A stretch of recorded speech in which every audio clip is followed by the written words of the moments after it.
Hello guys, welcome back to this channel. In today's tutorial, I'm going to show you how you can record audio on your Microsoft PowerPoint presentation. Okay, let's get into it guys. First of all, I'm going to go to the insert menu on my PowerPoint.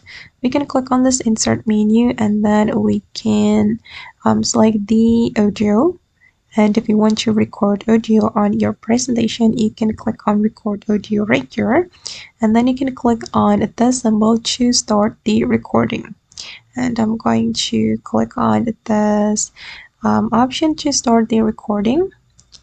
Hey, hey, hey, I'm recording my sound for an example.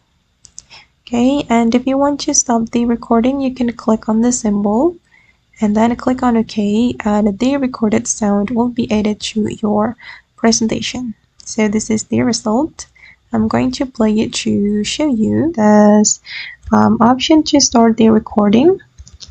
Hey, hey, hey, I'm recording my... The recorded audio has been added to this PowerPoint presentation, or actually you can go to the record menu right here.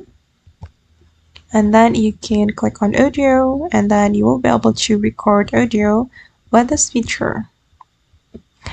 Okay guys, and that's all the way to record audio on Microsoft PowerPoint. I hope this tutorial will be useful for you. Thank you so much for watching and bye.